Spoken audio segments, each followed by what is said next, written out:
नाश्ता पॉइंट पे आज रैली का आयोजन है, क्या है? किसान विरोधी कानून मोदी सरकार लाई है। एक तानाशाह सरकार जिस तरीके से रोंद रही है हमारे अधिकारों को, हमारे मूल्यों को। किसान साथी लगभग 45 दिन से बॉर्डर दिल्ली पे बैठे हुए हैं। इतनी कड़कड़ाती ठंड और बारिश में भी किसान टस से मस नहीं हो रहा है। इसका मतलब समझ जाना चाहिए कि किसान कितना हलाकाल है, कितना परेशान है इन कानूनों से।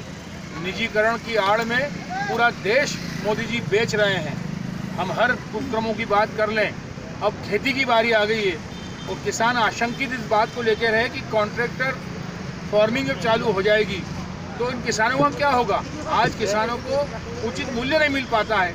MSP जो मिनिमम सपोर्ट प्राइस है उस पर माल नहीं खरीद रहे हैं। तो जब निजीकरण हो जाएगा तब तो अन्याय होना शुरू हो जाएगा किसानों के साथ।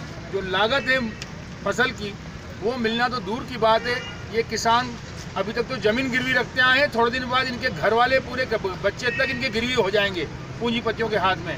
इस आंदोलन के समर्थन में कांग्रेस कमेटी के वरिष्ठ नेता आदरणीय अरुण यादव जी, आदरणीय सज्जन वर्मा जी, आदरणीय विक्रांत भूरिया जी, योगेश यादव जी और यास्मीन शेरामीन जी के नेतृत्व में जिला और शहर कांग्रेस कमेटी के सारे समस्त साथी आज ट्रैक्टर रैली निकाल रहे हैं देवास के अंदर। और मुझे यह कहते हुए बड़ा अफसोस भी है कि प्रशासन द्वारा हमारी बात को दबाया जा रहा है, हमारे कार्यकर्ताओं को डराया जा रहा है कि ट्रैक्टर लेके मत जाना वरना FIR दर्ज हो जाएगी। अरे FIR के डर से अगर कांग्रेसी घर बैठ जाते तो शायद देश आज़ाद नहीं होता। किसानों की हक की लड़ाई में निश्चित रूप से आज रैली निकलेगी। पूरी विनम्रता के साथ आज हम अनुरोध करना चाहते हैं प्रशासन से कि प्रजातंत्र में किसानों को अपनी बात रखने का अधिकार है, वो रोके नहीं। हम नियमानुसार शांतिपूर्वक अपना मार्च निकाल रहे हैं, समर्थन दे रहे हैं। उसके बाद भी अगर प्रशासन हटकर्मिता करता है तो निश्चित रूप से जवाबदारी प्रशासन की होगी। ये ट्रैक्टर आने नहीं दे रहे हैं, इसमें वही मैं अर्ज कर रहा हूँ कि चारों तरफ से पुष्पगिरी से सुबह फोन आए कि सोनकच्छ और चौबारा साल ट्रैक्टर रोक दिए गए। भोरासा फाटे से फोन आए कि भोरासा और नेवरी फाटे साल रोक दिए गए। तो विजयगंज मंडी से फोन आए, सब तरफ से फोन आ रहे हैं कि पुलिस ने बैरिकेडिंग करके ट्रैक्टर रोकने की कोशिश की है। ट्रैक्टर रोक लेने से क्या होगा? किसानों के इरादों को थोड़ी रोक पाओगे। किसान के इरादे नेक और बुलंद हैं। निश्चित रूप से आज किसानों की विजय श्री प्राप्त होगी। कांग्रेस पार्टी ने किसानों का समर्थन किया है और यह आंदोलन कांग्रेस का नहीं है, किसानों का आंदोलन है जो पूरे देश में चल रहा है। कम से कम कितने किसान हो जाएंगे आज? अब आप देखिए, थोड़ी देर बाद किसान ही किसान नजर आएंगे आपको। जिधर देखोगे उधर किसान ही किसान नजर आएंगे। देखिए, लाल बहादुर शास्त्री जी का नारा था, जय जवान जय किसान। यार जय जवान जय किसान तो जवान और किसान ईमानदार व्यक्ति होते हैं। जवान 24 घंटे सीमा पर देश की रक्षा करता है और किसान 24 घंटे अपने खेतों की रखवाली करके खेती करता है। भारतीय खाद्य निगम को नष्ट कर रहे हैं, बर्बाद कर रहे हैं आज की केंद्र सरकार। इनसे किन्ने मांग की थी कि आप मंडी संशोधन विधेयक बिल लाइए? किसी किसान ने मांग नहीं की थी। ये तो हिटलर से भी बड़े तानाशाही निकल गए और प्रजातंत्र का अगर गला घोट रही है तो आज की वर्तमान भारतीय जनता पार्टी जो केंद्र में बैठी है यह प्रजातंत्र का गला घोट रही है। पूरी परिस्थिति ने ऐसी एक तंत्र बना लिया है। राजतंत्र भी नहीं है, लोकतंत्र भी नहीं है और प्रजातंत्र भी नहीं है। आज है तो सिर्फ मोदी तंत्र, मोदी तंत्र, मोदी तंत्र। अभी ये देखा जा रहा है प्रशासन ट्रैक्टरों को नहीं आने दे रहे हैं, क्या कहना चाहिए? ये प्रशासन की गलती नहीं है। प्रशासन को तो जो भोपाल में बैठे हैं अपने आप को मामा बताते हैं। अरे मामा कौन होता है? मेरी सच्ची माँ का भाई मेरा मामा होता है। अरे जगत का मामा बन गया कंस। क्या हमारे किसानों का ट्रैक्टर रोकेगा? अगर किसानों के साथ में इनने ज्यादती की तो इनको परमपिता परमेश्वर भी माफ नहीं करेगा। यह स्वर्ग नहीं नर्क यहीं देखेंगे। आप जानते हैं कि संपूर्ण देश में और मध्य प्रदेश में किसानों को गला घोटने के लिए, किसान का अस्तित्व समाप्त करने के लिए केंद्र की भारतीय जनता पार्टी की सरकार, मध्य प्रदेश की भारतीय जनता पार्टी की सरकार एक ऐसा काला कानून लेकर आई है कि जिससे किसानों को उसकी खेत की ज़मीन उसी के खेत में गिरवे रखकर उसको बर्बाद किया जाएगा। और इसमें बहुत बड़े बड़े व्यापारिक वर्ग के बड़े, जिनको डायनासोर कह सकते हैं, उनका हाथ है। वो नरेंद्र मोदी जी का और भारतीय जनता पार्टी के कई नेताओं का उनसे पैक्ट है। ये सरकार उद्योगपति की सरकार है, व्यापारियों की सरकार है, किसानों के विरुद्ध ये काम कर रही है। कृषि विधेयक में जो तीनों पॉइंट्स हैं वो किसानों के विरुद्ध हैं। चाहे पहला किसानों का उत्पादन, व्यापार और वाणिज्यिक विधेयक, उसका स्पष्टीकरण ही वाणिज्यिक विधेयक के अंतर्गत कॉमर्स जो डीलिंग है उसमें सीधे किसान के खेत को गिरवे रखने की बात कही गई है। मध्य प्रदेश की सरकार, केंद्र की सरकार एमएसपी से बच रही है, अर्थात मिनिमम सपोर्ट प्राइस से बच रही है। और आज जिस तरीके से आप देख रहे हैं किसान आंदोलन को दबाने के लिए चारों तरफ से हम लोगों को रोका जा रहा है। अभी हमारे कम से कम 500 ट्रैक्टर रोके गए हैं। ये दमन की कार्रवाई है, लेकिन किसान व्यक्ति सच्चा होता है, उसकी आत्मा की आवाज़ बुलंद रहती है। आप देखें सच्चाई से खड़े हुए हैं, मजबूती से खड़े हैं। आप देख रहे हैं वहाँ बॉर्डर पर, हरियाणा पर, ठंड में, भूख में, प्यास में किसान जब संकल्प लेता है तो उस संकल्प से कभी पीछे नहीं हटता। मध्य प्रदेश की सरकार को चेतावनी है। ये बताइए ट्रैक्टर उन्होंने क्यों रोके जा रहे हैं हर पाई? सरकार का आदेश है। सरकार आंदोलन को कुचलना चाहती है, किसानों की आवाज़ को कुचलना चाहती है।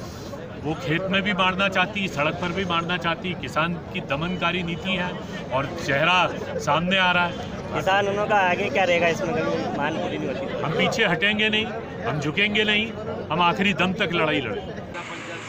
हाँ, विरोध प्रदर्शन है और पुलिस ने पूरा इंतजाम किया है।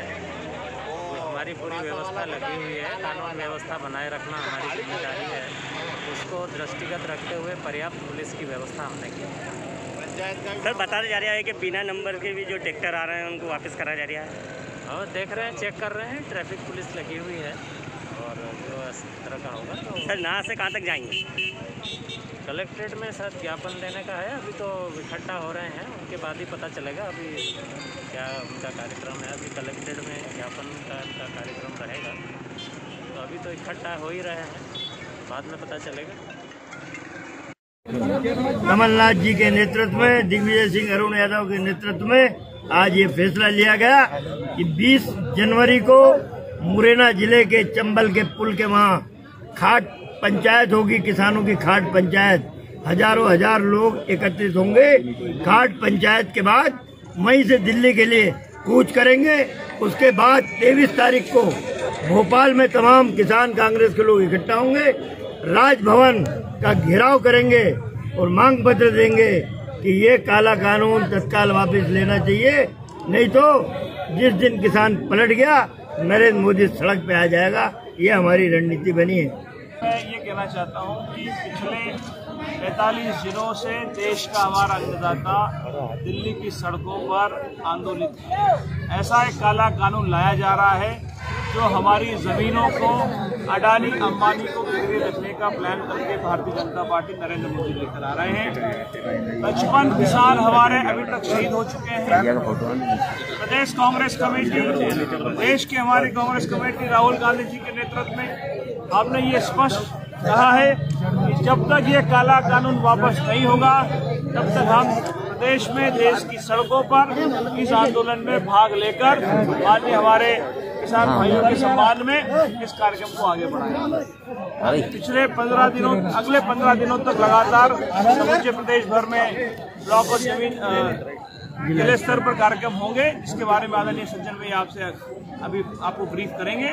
मैं यही कहना चाहता हूं कि ये जो काला कानून आया है इसके खिलाफ समस्त देश का अन्नदाता एकजुट है, आंदोलित है और हम जब तक आंदोलित रहेंगे जब तक ये काला कानून देश की सरकार वापस नहीं लेती। क्या हो गया? पटेल रणवीर सिंह। क्या हुआ था आपके साथ? क्या हुआ था? 50,000 रखे थे, मेरे जेब में निकल गए। कब निकले ये? रैली में। आज मंडी में कांग्रेस की रैली में निकल गए। कांग्रेस की रैली में निकले ना भैया? तो मतलब फसल बेच के आपको रैली में आए थे? आप भी किसान हो ना? आप भी किसान हो ना? नहीं निकले किसान। जिला कांग्रेस कमेटी द्वारा ज्ञापन दिया है और ज्ञापन हम लोगों ने ले लिया है। ज्ञापन हम वरिष्ठ पर लिखा है। सर कौन कौन आए थे? किसके द्वारा आपने ज्ञापन लिया है? यहाँ पे जो मनोज राजानी जी हैं, जिला कांग्रेस के कमेटी के अध्यक्ष हैं। सर ये कलेक्टर कार्यालय में ये माइक इन्होंने चलाया, आपके एसडीएम बार बार बोलते रहे ये उल्लंघन मत करो, एफआईआर डाली। क्या इनके ऊपर एफआईआर होगी क्या सर? इसको हम आगे देखते हैं। इसको नहीं सर, एसडीएम साहब साफ तौर से उनको बार बार टोक रहे थे और बोल रहे थे कि आप माइक बंद करो, इसके बाद बोलते रहे। मतलब निकलता है तो निकलता तो